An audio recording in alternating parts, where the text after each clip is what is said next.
ایک دفعہ ایک صاحب کو بتایا، وہ اس کے لفظ جوان ہونے کا جو انداز ہے وہ میرے سامنے آج بھی ہے۔ مجھے کہنے لگے بابا جی تھے، کوئی جوان ہونے کا ٹوٹکا تو بتائیں۔ ایسی بھی یوں بھی کیا ساتھ نا، ایسی مٹھیاں بند کر کے یوں بھی کیا، کوئی جوان ہونے کا ٹوٹکا تو بتائیں، ہو حکمت والا۔ میں نے کہا 3 چھوارے اور 3 خوبانیاں جوان۔ کیسے؟ چھوارے لے لیں، ان میں سے گٹھلیاں نکال لیں، خوش خوبانیاں لے لیں، ان میں سے گٹھلیاں نکال لیں، ٹکڑے ٹکڑے کر کے رات کو دودھ میں بھگو دیں، فریج میں رکھ لیں یا باہر ٹھنڈی جگہ پہ، صبح اٹھ کے اس کی کھیر بنا لیں ہلکی سی، اور اس کو پکا لیں، اور اس میں ہلکا میٹھا جو چاہے ڈال دیں، اور اس کو جو ہے آپ کھا لیں۔ گرمی ہے تو ٹھنڈا کر کے، سردی ہے تو نیم گرم اس کو کھا لیں۔ آپ کو جوانی کا میں نے چورن بڑھاپے کی گولی دے دی، جوانی کا چورن بڑھاپے کی گولی۔ تو کچھ عرصے کے بعد مجھے ملے، کہنے لگے بہت خوش ہوں آپ سے، بہت خوش ہوں، میرے بھی دعا سلام، ادھر سے بھی دعا سلام۔ لوگوں کو اپکری یوٹیوب چینل ہر وقت سبسکرائب کرائیں، آپ دوسروں کے لیے صدقہ جاریہ بنیں گے، اللہ پہلے آپ کی مصیبت ٹالے گا۔ تھوڑا سی ایسی جگہ ہٹائی تو وہ دیگ نکلا، تو فرمایا پھر مٹھیاں سونے کی بھر بھر کے دیتے تھے۔ مجھے ایک صاحب کہنے لگے کوئی ایسا عمل بتائیں کہ میں چاہتا ہوں میری 7 نسلوں میں رزق ختم نہ ہو۔ جو کوئی ہے 70 اولیاء نے فرمایا کہ جو بندہ یہ وظیفہ پڑھے گا اللہ کا عرش ہل جائے، لا علاج بیماریاں ہوں، دکھ ہوں، غم ہوں، قرضے ہوں، مصیبتیں ہوں، ناکامیاں ہوں اور پریشانیاں ہوں، اور ایسے حالات کہ جو انسان کہے کہ بس سب تو موت ہی ہے، اس کے علاوہ کوئی راستہ نہیں، کوئی ایسی پریشانی ہو، اللہ کا نظام ہے کہ اس پہ وہ ملتا ہے جو انسان گمان نہیں کر سکتا، سوچ نہیں سکتا۔ یہ فیصل آباد کے ساتھ مامو کانجن میں ایک درویش ہوتے تھے، صوفی عبداللہ صاحب رحمت اللہ علیہ، بڑے اللہ والے تھے، درویش تھے، اللہ سے مانگتے تھے اللہ دے دیتا تھا۔ تو مجھے ان کے ایک شاگرد نے بتایا، اردو بازار لاہور میں ہوتے تھے، کہنے لگے کہ میں ایک دفعہ گیا تو مجھ سے فرمانے لگے کہ میرے سارے کے سارے طالب علم استاد جمع ہو کے آ گئے کہ ہمارے جو ہے وہ ہمارے راشن نہیں، کھانا پینا کچھ نہیں، تنخواہیں نہیں ملی، سب چیز ختم ہو چکی ہے، تو اب ہمیں اجازت دے دیں، آپ کے پاس تو ہے نہیں۔ اچھا فرمایا مجھے چند دن دے دو، جتنا اور دن صبر کر لیا، چند دن مجھے دے دو۔ تو فرمایا پھر بیٹھ گئے مسلح، اس کو جو وجدانی کیفیت کے ساتھ دل کی گہرائیوں اندر کے درد کے ساتھ پکارتے تھے، اتنا درد، اتنا غم، اتنا درد، اتنا غم جو پکارتے تھے، ایسے محسوس ہوتا تھا کہ زمین ساری کی ساری ہل رہی اور ہر طرف ایک نظام چل رہا ہے۔ اور جب پھر اس صورت کو پورا کرتے تھے، پر بات یہ ہے وہ دعا پڑھتے نہیں تھے، مانگتے تھے۔ ایک ہے دعاؤں کا پڑھنا، ایک ہے دعاؤں کا مانگنا۔ دعا پڑھتے نہیں تھے، مانگتے تھے، اور اللہ مانگنے والے کو دیتا بھی ہے، اللہ مانگنے والے کو عطا بھی کرتا ہے، اور اللہ کی رحمت مانگنے والے کے ساتھ سدا رہتی ہے، ہمیشہ رہتی ہے۔ کہ ایسے مانگے، ایسا مانگا، ایسا مانگا کہ اللہ پاک کو ترس آیا۔ چند ہی دنوں میں فرمایا اللہ نے دکھایا کہ یہ دیگ ہے سونے کی بھری ہوئی ہے، اور میں نے آپ کے حوالے کر دی، اور تھوڑا سی ایسی جگہ ہٹائی تو وہ دیگ نکل آئی، تو فرمایا پھر مٹھیاں سونے کی بھر بھر کے دیتے تھے، اور کہتے تھے اس کو حسب ضرورت خرچ کرنا، خیال کرنا، کہیں فضول خرچی نہ کرنا، اسراف نہ کرنا، اللہ کے خزانے ہیں اور برکت والے ہیں، کہ اللہ ناراض ہو کے چھین نہ لے، کہ اللہ ناراض ہو کے چھین نہ۔ آپ کہنے لگے کوئی ایسا عمل بتائیں، کوئی ایسا عمل بتائیں کہ میں چاہتا ہوں میری 7 نسلوں میں رزق ختم نہ ہو، جو مہنگائی اور حالات اور پریشانیاں میں دیکھ رہا ہوں۔ میں نے کہا روزانہ 40 منٹ بیٹھ، 40 منٹ صبح دوپہر شام، جو تیری تنہائی کا وقت ہو، کہ یا اللہ دنیا میں ایسی جگہ کوئی کہیں ہوتی، اکیلے بیٹھے رہتے یاد تیری دل نشی ہوتے، اکیلے بیٹھے رہتے یاد تیری دل نشی ہوتے۔ 40 منٹ کوئی ایسا بیٹھ، ایسا بیٹھ 40 منٹ اس انداز سے مصلی پہ، کہیں بستر میں، کہیں ایسی جگہ جہاں سوئے نہیں، اور بس صرف ایک بار سورۃ فاتحہ پڑھ، اور اس کے بعد ایاک نعبد و ایاک نستعین کو دوہرا، وجدان سے پڑھو، ایسے پڑھ کے رونگٹے کھڑے ہو جائیں، آنسو بہنے لگ جائیں، دل کے اندر کا درد اور دل کا اندر کا غم اور اللہ کے سامنے حاضری، استحضار، یہ کیفیتیں تیری ہوں کہ بس اس کے علاوہ کوئی مجھے یاد نہ رہے، اس درد سے پڑھ 40 منٹ۔ 40 کی عدد کے ساتھ کائنات کے رازوں کا بڑا تعلق ہے۔ 40 کا جو عدد ہوتا ہے، بس 40 کے عدد کے ساتھ پڑھ، اور بہت توجہ سے پڑھ، اور بہت دھیان سے پڑھ، بہت توجہ سے، روز پڑھ۔ مجھ سے کہنے لگا کتنے دن پڑھوں؟ تو میں نے اس سے کہا مجھ سے یہ دن نہ پوچھ، تیرا دل خود بولے گا کہ فیصلے ہو گئے ہیں، بس ختم۔ اگر کوئی بندہ اس کی تاثیر لے لے، پڑھتے پڑھتے تاثیر ملتی ہے، کسی کو جلدی کسی کو دیر سے، جتنا یقین اور جتنا کامل اعتقاد اور جتنا کامل اعتماد ہوتا ہے، اتنا اس کی طاقت اور تاثیر 100% ملتی ہے۔ انہوں نے بتایا کہ جو بندہ پڑھے گا اس کو گناہوں سے چھٹکارا ملے گا، اور یہ سچ ہے، گناہ کسی بھی قسم کے ہوں۔ ایک اور اس میں فائدہ ہوتا ہے، وہ فائدہ یہ ہوتا ہے اس کو کشف القبور حاصل ہوتا ہے۔ کشف القبور یہ ہوتا ہے کسی بھی بندے کی قبر میں یا کسی صاحب مزار میں یا کسی اللہ والے کی قبر پہ یا کسی بڑے کی قبر مزار پہ بیٹھ کر اگر آنکھیں بند کرے گا، سر جھکائے گا اور چند بار یہی پڑھے گا، تو یا وہ نظر آ جائیں گے یا پھر پوری کی پوری زندگی ان سے گفتگو، ان سے باتیں اور ان سے حالات اور ان سے واقعات اور ان سے لینا اور ان سے پوچھنا اور ان سے فائدہ اور ان سے استفادہ، یہ سب شروع ہو جائے گا۔ اور کتنی بار پڑھنی ہے؟ ایک بار، اور ہر نماز کے بعد۔ اگر آپ میرا اور میری نسلوں کا تصور کر لیں گے، پھر فائدہ تجربہ کر لینا، دیکھ لینا۔ سخت تصور میرا اور میری نسلوں کا۔ اگلا اس کا فائدہ یہ ہوتا ہے کہ اس کو کشف الصدور ہوتا ہے۔ کشف الصدور یہ ہے اس کے سینے میں کیا بات ہے، اس کے سینے میں میرے لیے کھوٹ ہے یا خیر ہے، اس کے سینے میں میرے لیے محبت ہے یا نفرت ہے، اور اس کے سینے میں میرے لیے کیا فیصلے ہیں۔ یہ سب کچھ اس کو ملتا ہے۔ کس کو؟ جو بندہ صرف نماز کے بعد، اس کا ایک اور فائدہ اور بھی ہے، سورۃ الہاکم التکاثر کا ایک اور بھی فائدہ زبردست ہے۔ جو چاہتا ہے کہ میری دعاؤں میں خشوع ہو، دھیان ہو، میری نماز وہ ہو کہ جس نماز میں میں اللہ سے باتیں کروں، وہ نماز جو اللہ سے باتیں کرنے والی نماز، ایسے میں جیسے اللہ سے باتیں کر رہا ہوں، ایسے میں اللہ کو اپنے دکھ سنا رہا ہوں، ایسے جیسے میں اللہ کو اپنے غم سنا رہا ہوں، ایسے جیسے اللہ کے ساتھ راز و نیاز کر رہا ہوں، ایسا ایک سجدہ بھی نصیب ہو جائے تو خوش قسمت انسان ہو، ایک سجدہ بھی نصیب ہو جائے زندگی میں۔ اور جو سورۃ الہاکم التکاثر پڑھتا ہے، سورۃ الہاکم التکاثر، اس کی زندگی میں نماز میں خشوع، دھیان، سجدوں میں دھیان، اللہ کے ساتھ تعارف تو جانتے ہیں، تعارف کسے کہتے ہیں؟ جس کو کہتے ہیں معرفت۔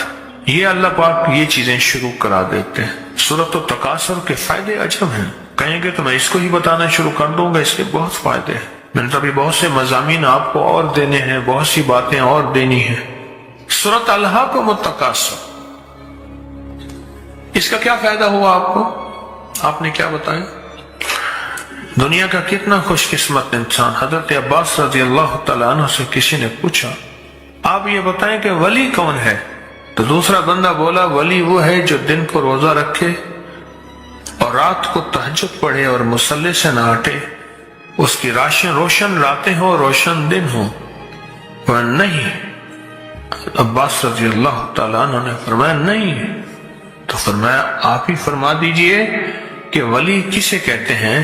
فرمایا ولی وہ ہے جو گناہوں سے بچ گیا. ولی وہ ہے گناہوں سے بچ گیا.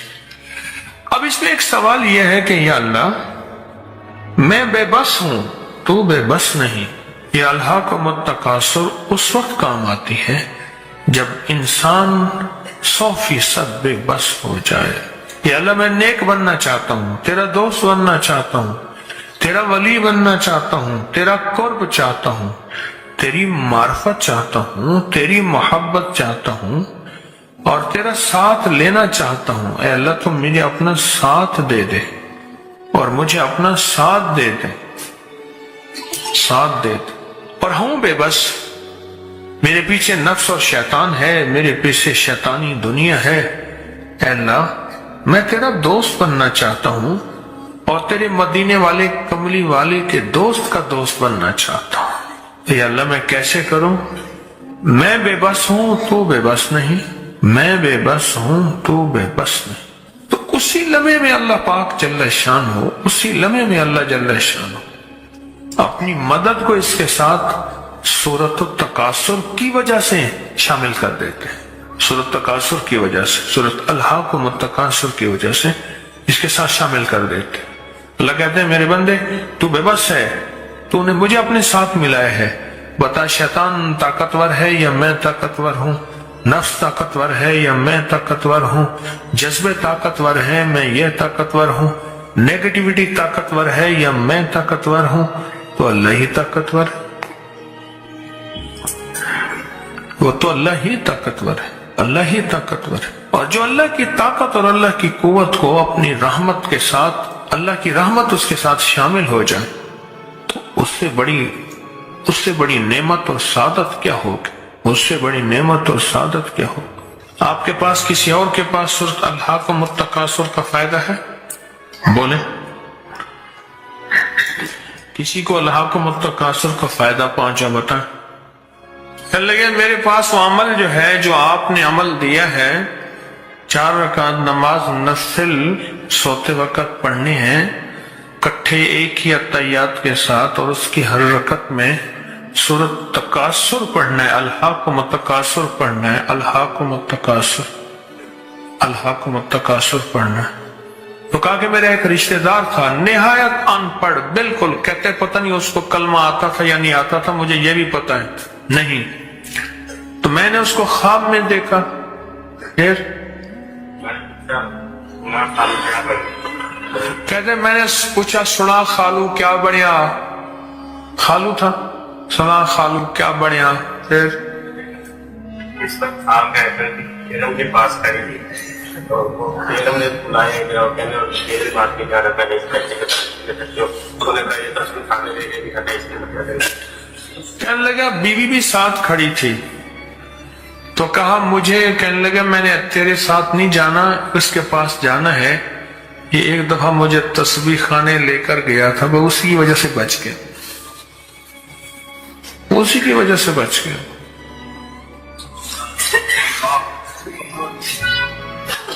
اور وہیں سے میری بچت ہو گئی، یعنی مغفرت مغفرت مغفرت ہو گئی، اسی کی وجہ سے بچ گئی. کہتے ہیں نماز میں جب خیالات کی بھرمار ہو جاتی ہے تو میں اگلی رکعت میں سورۃ تکاثر پڑھ لیتا ہوں، سورۃ فاتحہ کے بعد سکون آ جاتا ہے. اللہ کے ولیوں نے اپنی کتابوں میں ایک بات لکھی ہے، ہم نے جب بھی اس دعا کو پڑھا اللہ پاک جل شانہ نے اسے فوری عطا فرمایا. اللہ نے آج تک اس دعا کے مانگے کا رد نہیں فرمایا. ایک واقعہ ہے حضرت علی کرم اللہ وجہہ کا. حضرت علی ایک سفر میں، تجارت کے سفر میں تشریف لے گئے، سفر تجارت میں آپ تشریف لے گئے. جب وہاں آپ تشریف لے گئے تو دیکھا ایک شخص ہے جھونپڑی، اس میں سے کرہانے کی آواز آ رہی ہے. آپ اندر تشریف لے گئے تو صاحب خانہ نے اندر سے آواز دی جو بھی صاحب آ رہے ہیں اجازت سے آئیں. سمجھ گئے اندر مستورات ہیں. وہ صاحب باہر تشریف لے آئے تو پوچھا کیا ہوا؟